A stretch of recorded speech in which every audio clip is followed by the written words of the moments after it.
చేద్దామండి. Record start చేశాను. అష్టాధ్యాయీ జగన్మాతా యస్య చిత్తా సముత్థితా వేదానాముపకారాయ తస్మై పాణినయే నమః. సదాశివసమారంభాం తథా పాణినిమధ్యమాం అస్మదాచార్యపర్యంతాం వందే గురుపరంపరాం. వందే గురుపరంపరాం. వందే గురుపరంపరాం. ఓం నమస్తే అండి, అందరికీ ధన్యవాదాలు. నమస్తే అమ్మ. చూడండి, ఇక్కడ మనము ఏం చూస్తున్నామంటే ఈ లుట్టు లకారము కంప్లీట్ చేసినట్టున్నామా?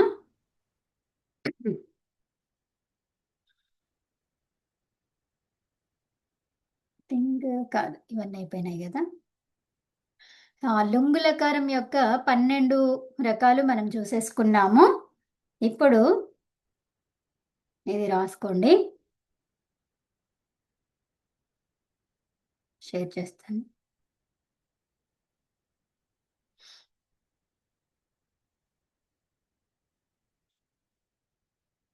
కనిపిస్తుందా అండి?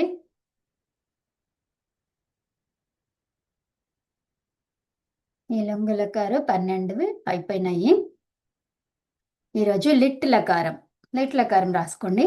లిట్ లకారం యొక్క ప్రత్యయాలు. దేంట్లో ఇవి లిట్ లకారంలో ప్రత్యయాలు? ఆర్ధధాతుకం పైన హెడ్డింగ్ పెట్టుకున్నారు మీరు కదా, అవునా? ఇవి రాసుకోండి. అందరూ మ్యూట్లో ఉన్నారు.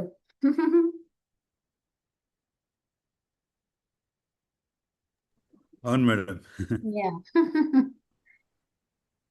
ఓకే, అది రాసేసుకోండి. నల్ అంటే అది బ్రాకెట్లో ఆ అని రాసుకోండి. ఇత్తె సంజలు పోగా ఆ మిగులుతుంది అనమాట. అతుహు ఉహు.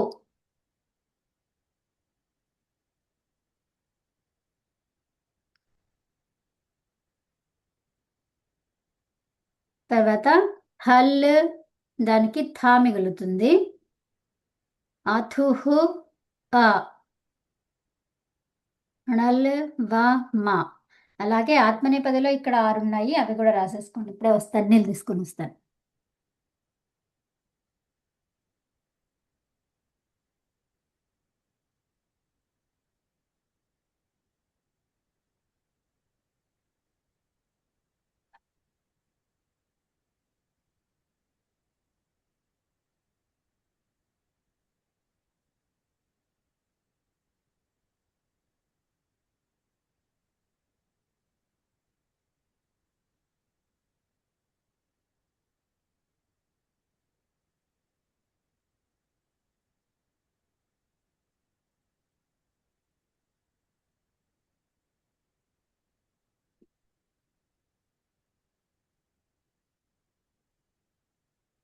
చూసారండి?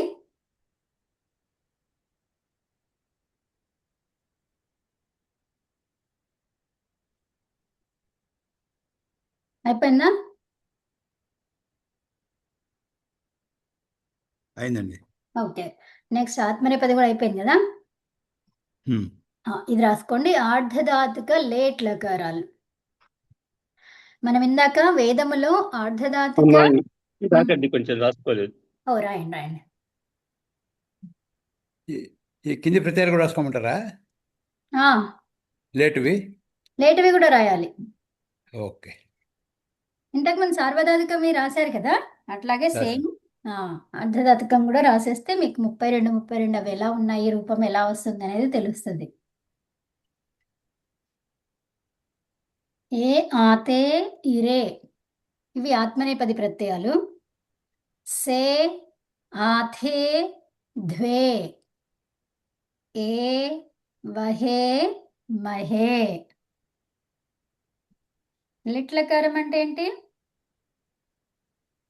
పరోక్ష భూతకాలము. ఈరోజు కానీ ఇది చూడండి, ఇది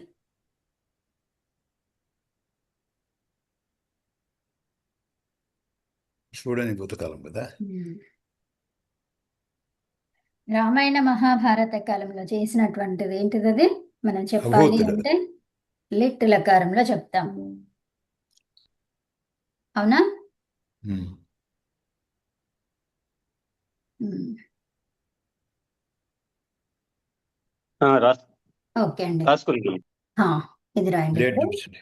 లేట్ రాసుకోండి. లేట్ ఆర్ధధాతుక లేట్ లకారం అని రాయండి.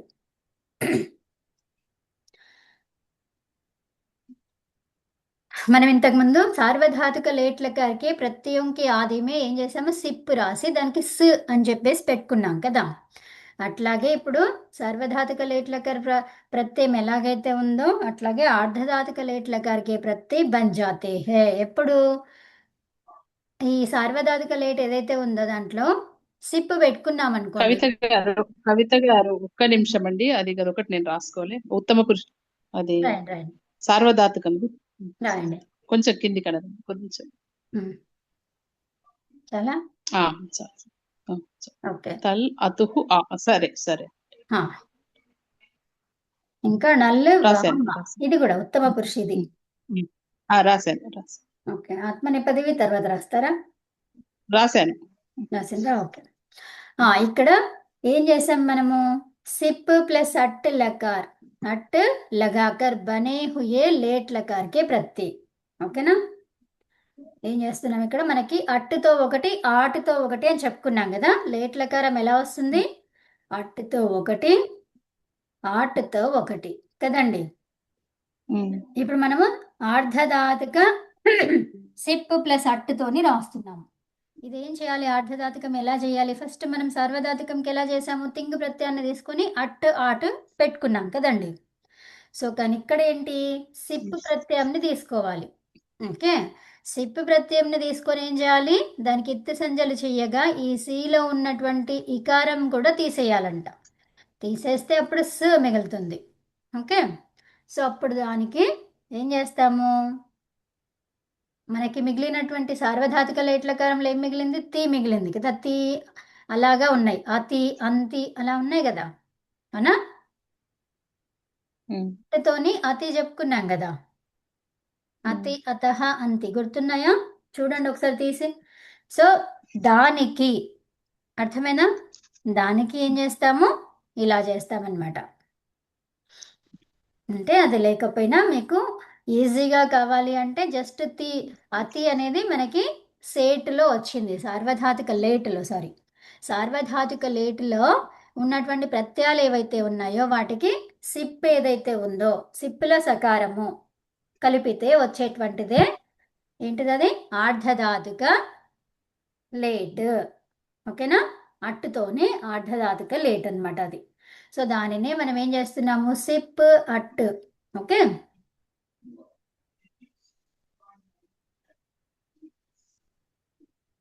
సిప్ అట్ ద్వారా లేట్ లకార ప్రత్యయము.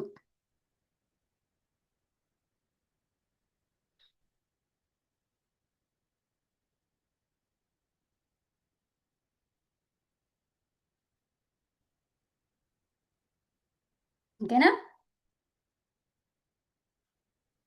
సిప్ అట్ ఉపయోగించి వచ్చేటువంటి లేట్ లకార ప్రత్యయం, వాటి ద్వారా వచ్చే లేట్ లకార ప్రత్యయం. సో ఫస్ట్ పరస్మైపది రాయండి. 32 గుర్తున్నాయి కదా మీకు.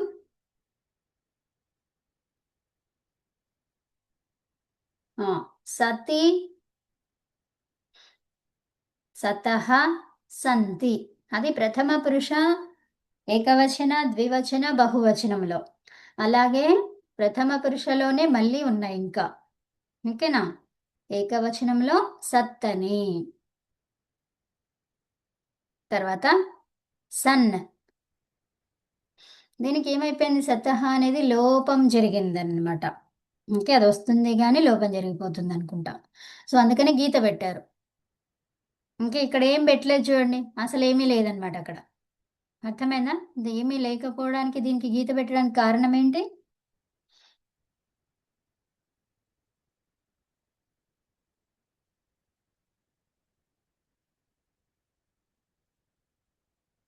వికల్ప సత్ రూపం ఆ, అంటే మళ్ళీ రూపాలు రావటం అంటే వికల్పంగా వచ్చినాయి అన్నాను. ఇవా అంతే అంతే వికల్ప రూపాలు. ఇది ఛందస్సు కదా, ఛందస్సులో ఏమంటాము, ఛందసి ఉభయత అంటాం కదా, ఛందస్సులో మనకి బహుళం అంటాం, ఛందసి బహుళం కదా. బహుళం అంటే అనేక రకాలుగా వస్తుంది. ఓకేనా, ఒక రూపం అనేది చాలా రకాలుగా ఉంటుంది అని అర్థం అక్కడ. వికల్పం అంటే ఏంటి, రెండే ఉంటాయి. ఇక్కడ బహుళం అంటాం, ఛందసి బహుళం. బహుళం అంటే అనేక విధాలుగా ఉంటుంది అది. ఉమ్? ఎక్కువ అంటున్నాం, రెండు కంటే ఎక్కువ. అదనమాట.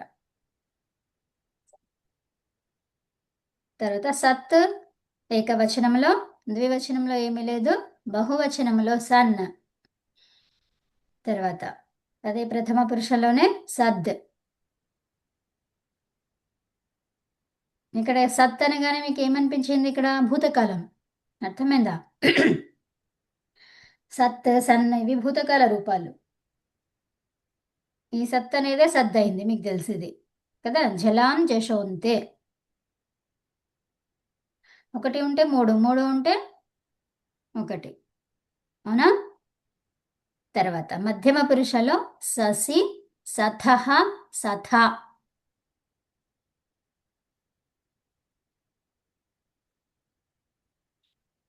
తర్వాత రెండవ రూపం వచ్చేసి సహ ఏకవచనంలో.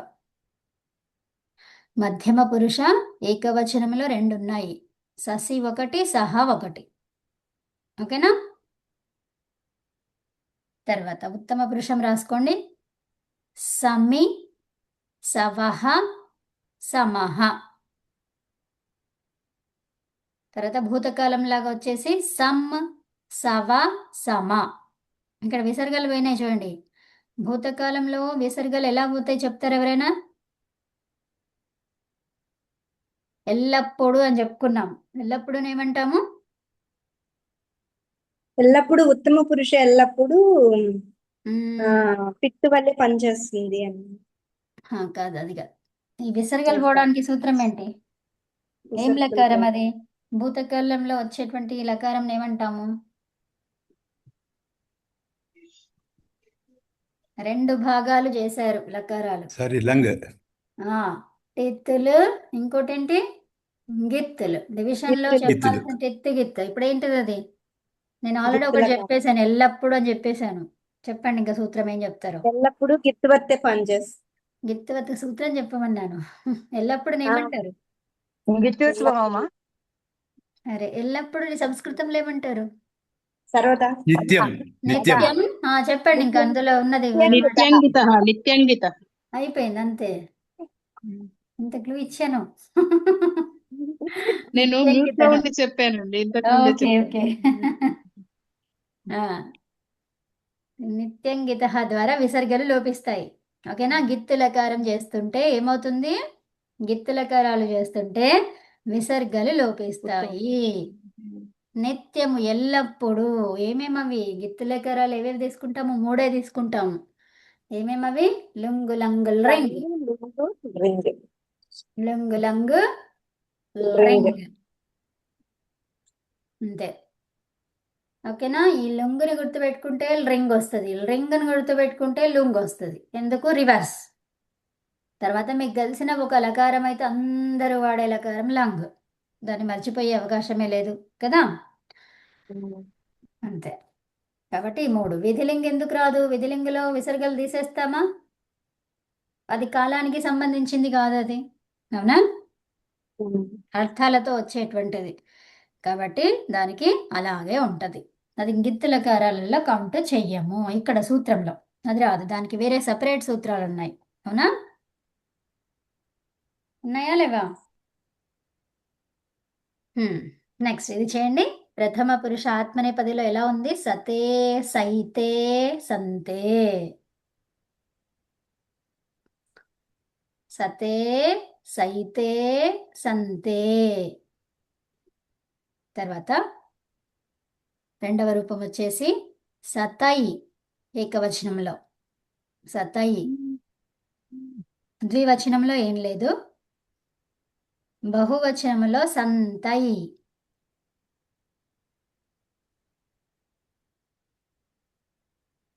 సంతై. తర్వాత మధ్యమ పురుషములో ఇది పేజీని ఇది ఫోల్డ్ చేసి పెట్టుకోండి. లేట్లకరంది సార్వధాతుక లేట్లకరాలు, ఆర్ధధాతుక లేట్లకరంవి ఫోల్డ్ చేసి పెట్టుకోండి. కొద్ది రోజులు మీకు వచ్చాక తీసేయచ్చు మళ్ళీ. ససే మధ్యమ పురుష రాసుకోండి. ససే, సైథే, సద్వే. ఇక్కడ చూస్తూ కరెక్ట్గా రాయండి. నెక్స్ట్ రెండవ రూపం ససై. ద్వివచనం ఏమీ లేదు. బహువచనములో సద్వై. పైనది గుణము, కిందిది గుణము కాదని చెప్పొద్దు. ఇక్కడ అకారానికి ఏకారం అని చెప్పుకుంటాము. తర్వాత ఇక్కడ ఏమైంది, అది వృద్ధి జరిగింది. అవునా? ఏకారం ఏదైతే వచ్చిందో దానికి వృద్ధి జరిగి రెండవ రూపం వచ్చింది. ఓకేనా? ద్వివచనంలో లేదని గుర్తుపెట్టుకోండి. ప్రథమ పురుషకి మధ్యమ పురుషకి ద్వివచన రూపాలు లేవు. రెండవ రూపం. నెక్స్ట్ సే, సవహే, సమహే. సే, సవహే, సమహే. ఇంకా వృద్ధి చేస్తే రెండవ రూపం ఏమైంది, అది సై, సవహై, సమహై. ఓకేనా? నెక్స్ట్ ఇప్పుడు సిప్ ప్లస్ ఆట్. మనం ఏం చెప్పుకున్నాము? లేట్లకారం దేంతో వస్తుందని చెప్పుకున్నాము? అట్టుతో ఒకటి, ఆటుతో ఒకటి. అవునా? సార్వధాతుకములో తింగు ప్రత్యయానికి అట్టు, ఆటులు కలుపుకున్నాం. అర్థమైందా? ఇప్పుడు ఈ ఆర్ధధాతుకంలో ఏం చేస్తున్నాము? సిప్ ప్రత్యయానికి ఏం చేస్తాము? అట్టు, ఆటలు కలిపి తింగు ప్రత్యయం చేస్తాం. అంటే సార్వధాతుక ప్రత్యయానికి సిప్పు పెట్టేస్తే ఆదిగా అయిపోయింది, అంతే. అర్థమైందా? సో అర్ధధాతుకంకి ఏంటి? సిప్, అట్, ఆట్, తర్వాత తింగు ప్రత్యయం. ఈ అట్టు, ఆట, తింగు ప్రత్యయంది మనకు ఆల్రెడీ ఇక్కడ ఉంది లేట్లకారంలో. సార్వధాతుక లేట్లు అవే కదా. అవునా? సో వాటికి సిప్ కలిపేసుకోండి, ఇంకా మనకి అర్ధధాతుక లేట్లకారం వచ్చేసినట్టే. అర్థమైందా?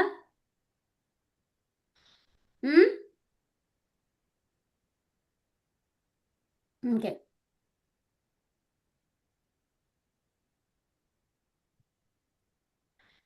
పరస్మైపదిలో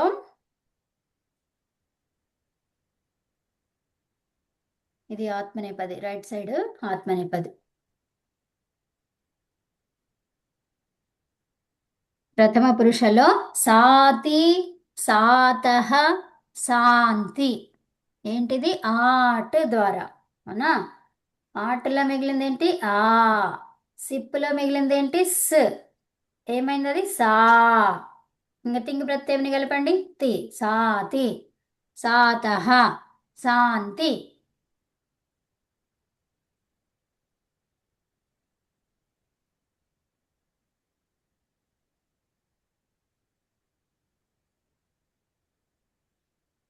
ఓకేనా? తిప్పులో మనకి మిగిలింది ఏంటో చెప్పుకున్నాం కదా. పకారానికి ఎత్తి సంజ్ఞ, ఈ సకారంలో ఉన్న ఈకారానికి లోపం స్ మిగిలింది.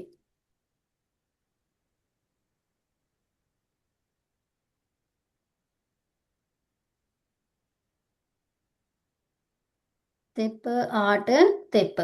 పైనదేమో సిప్, అట్, తిప్. ఓకే. నెక్స్ట్ రెండో రూపం వచ్చేసి సాత్. ద్వివచనం ఏమీ లేదు.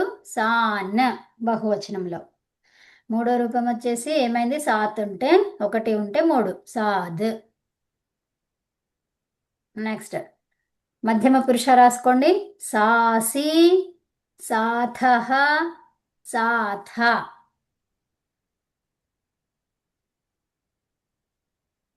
దానికి ఇంకొక రూపం ఏమొచ్చింది? సాహ.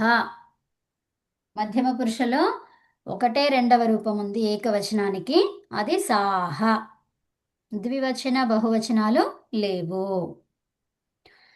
నెక్స్ట్ ఉత్తమ పురుష రాసుకోండి. సామి, సావహ, సామహ. ఉత్తమ పురుషలో రెండవ రూపం ఏంటి? ఇత్. నిత్యంగిత ఒకటి, ఇతశ్చ ఒకటి. ఇకారం ఎలా లోపిస్తుందండి? ఇతశ్చాత్. ఇతశ్చ. ఇతశ్చ. రెండవ రూపం రాసేయండి, ఇక మీకు తెలిసిపోయింది. సాం, సావ, సామా. అవునా?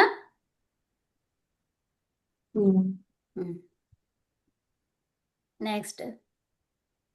అందుకే మీకు ప్రత్యయాలు మంచిగా నేర్పించేస్తే మీకు ఈజీగా అయిపోతుంది కదా. ఈ అంగంలో మార్పులు ఎలా జరుగుతాయి? అంగంలో కూడా చాలా సింపుల్గా మనకి ప్రత్యయం లేకముందు ఏమేమి కార్యాలు జరుగుతాయి అలాంటివి తెలుసుకున్న తర్వాత ప్రత్యయాన్ని కలపడమే, ఇంకా సంధి కార్యం చేసి కలపడమే. ఓకే. సాతే ఆత్మనేపదిలో ఇది ప్రథమ పురుష ఏకవచనంలో ప్రథమ పురుష బారిది. ఓకే. సాతే, సైతే, శాంతే. రెండవ రూపం వచ్చేసి ఏం చేస్తాము? వృద్ధి. సాతై ద్వివచనంలో ఏమీ లేదు అంటే రెండవ రూపం లేదని. సాతై ఏకవచనంలో, తర్వాత బహువచనంలో శాంతై.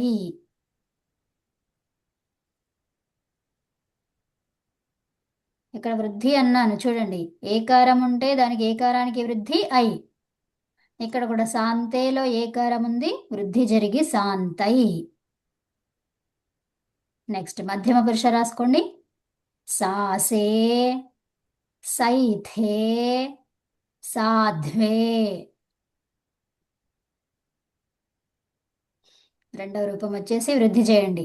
సాసే ఏకి వృద్ధి ఐ, సాసై. తర్వాత మధ్యమ పురుషలో ద్వివచనంలో ఏమీ లేదు, బహువచనంలో సాధ్వై వృద్ధి జరిగింది, ఏకి వృద్ధి ఐ.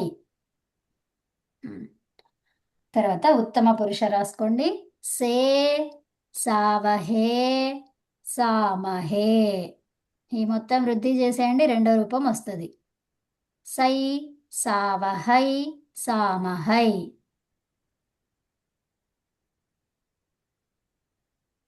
రాసేసారా అండి అందరూ? రాసామండి. ఓకే. నెక్స్ట్. సో మొత్తం ఎన్నైనాయి మరి? ఒక్క నిమిషం. ఓకే. సో మొత్తం మనకి ప్రత్యయాలు, ఆర్ధధాతుక ప్రత్యయాలు ఎన్ని వచ్చాయి అంటే 262 తింగ్ ఆర్ధధాతుక ప్రత్యయాలు వచ్చాయి. ఓకేనా?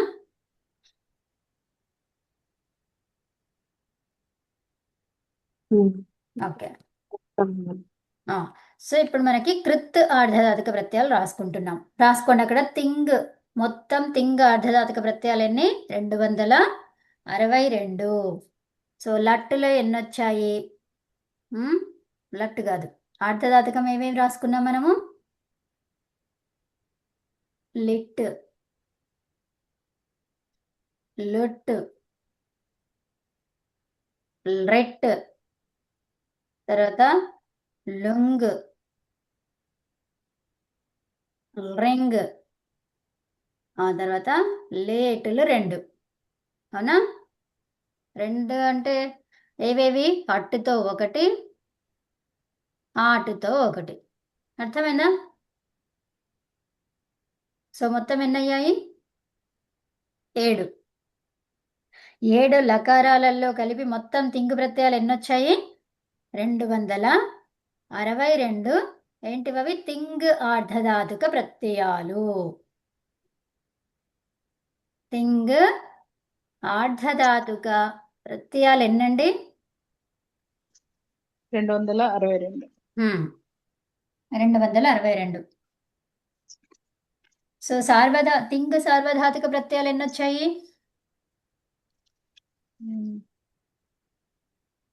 273. అవునా?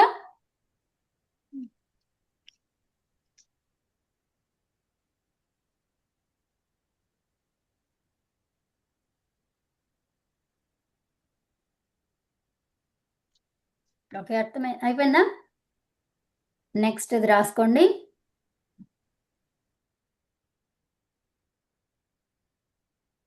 ఇది రాయండి. కృత్ ఆర్ధధాతుక ప్రత్యయాలు. మీకు కృత్ ఆర్ధధాతుక ప్రత్యయాలు కావాలా? లిస్ట్ కావాలంటే రాసుకోండి, లేదంటే జస్ట్ నంబర్ రాసుకోండి.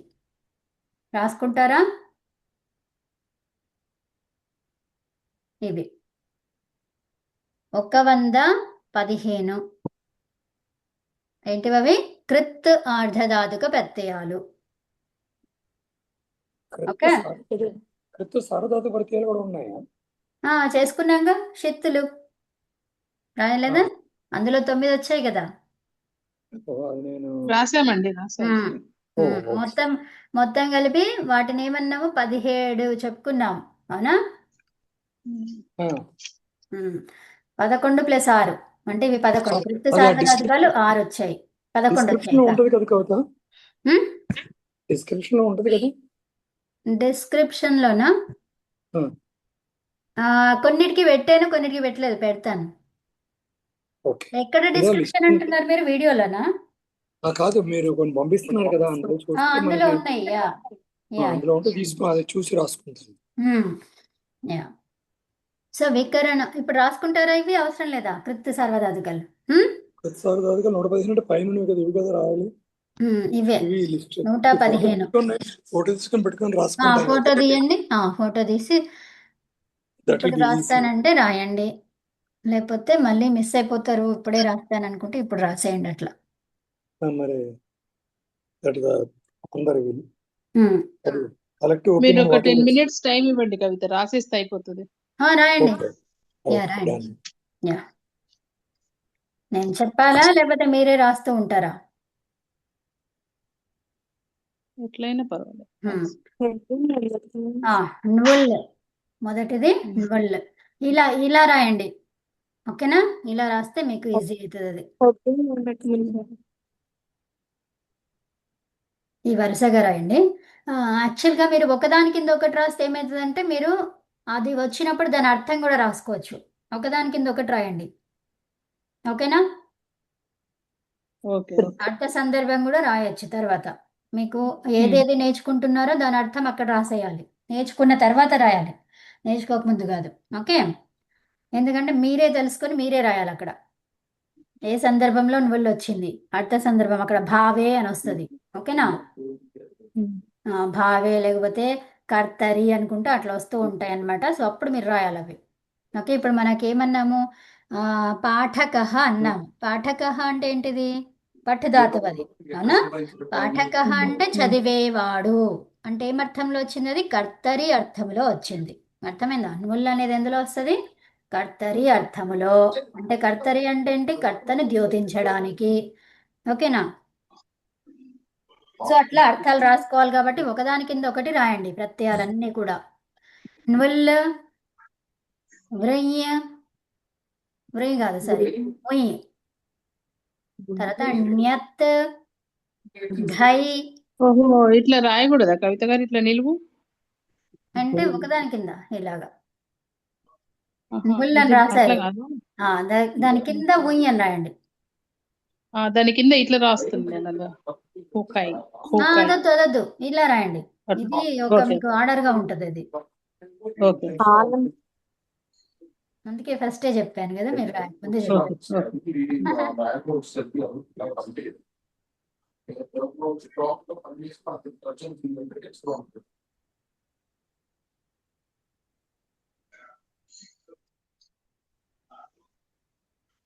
ఓకే, అయిపోయిందా అండి? నెక్స్ట్ రెండో వరుస రాసుకోండి. ఖుకై, కుంగి,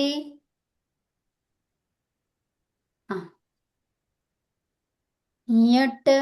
అది చెప్పినా కూడా కొన్నిటికి ఈ యకారం ఉంది, యు ఉంది. సో అప్పుడు అది కొంచెం చెప్పిన తర్వాత మీరు ప్రొనౌన్సియేషన్లో మీకు అది అలవాటు అయిన తర్వాత యుట్ అనగానే మీకు అర్థమైపోతుంది అది కదా.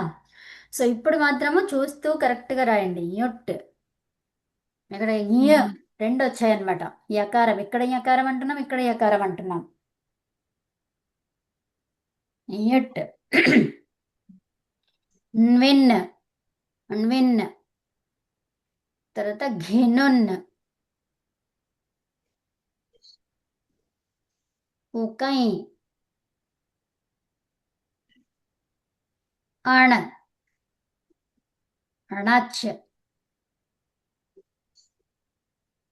సో చూడండి, ఇందులో అణలో ఆ మిగిలింది, అణచ్చులో కూడా ఆ మిగిలింది. ఇప్పుడు నేను ఆ అన్నాను అనుకోండి, అది ఎక్కడి నుంచి వచ్చిందో మనకు తెలియదు. ఘైలో కూడా ఆ మిగిలింది, నాలో కూడా ఆ మిగిలింది. సో ఇన్ని ప్రత్యయాలలో ఆనే మిగిలితే సో మీకు ఎక్కడి నుంచి వచ్చిన ఆ అనేది క్వశ్చన్ వస్తుందా రాదా? వస్తుంది. వస్తుంది. అప్పుడు ఏం చేస్తాము, నా ప్రత్యయం ఏదైతే ఉందో, అందుకే అప్పుడు ప్రత్యయం మొత్తం చెప్పాల్సి వస్తుంది. ఎక్కడెక్కడైతే క్లేశం వస్తుందో అప్పుడు ఏం చెప్పాల్సి వస్తుంది, ప్రత్యయాన్ని టోటల్గా చెప్పాల్సి వస్తుంది. అర్థమైందా? సూత్రంలో అప్పుడు ప్రత్యయంని మొత్తంగా చెప్తారనమాట. ఎక్కడైతే క్లేశం రాదో అక్కడ జస్ట్ ఆకారం అనే చెప్తారు. సో అట్లాగా.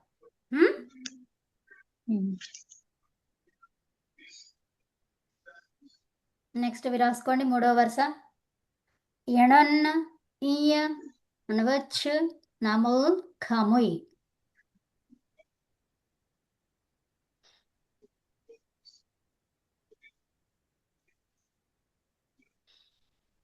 ఇవన్నిటిలో ఏం జరుగుతుంది చెప్పండి? అన్నిటిలో నకారం కనిపిస్తుంది.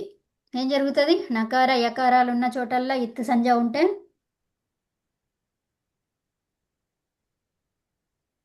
చెప్పండి. వృద్ధి.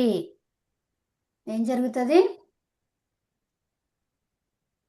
వృద్ధి జరగాలంటే నకారమిత్ ణిత్.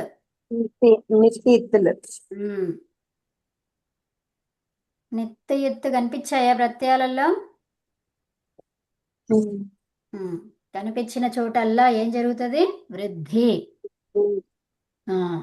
సో ఇప్పుడు ఇవన్నీ కూడా దేంతో వస్తాయి? కృత్ ప్రత్యయాలన్నీ కూడా ధాతువుతో వస్తాయి. ఏ ధాతువు తీసుకున్నా కూడా ఆ ధాతువుకి ఏం చేస్తారు?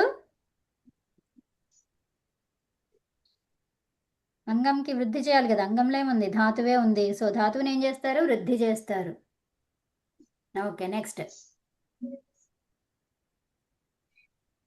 తవ్య, తవ్యత్, అనీయర్, యత్, త్రిచ్, ల్యూ, అచ్, ష్వన్.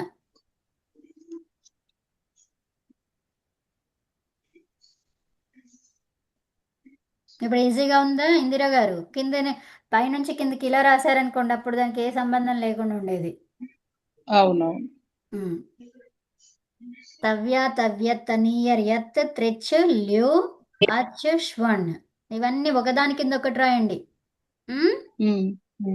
ఎందుకంటే అర్థాలు రాసుకుంటారు మీరు అక్కడ.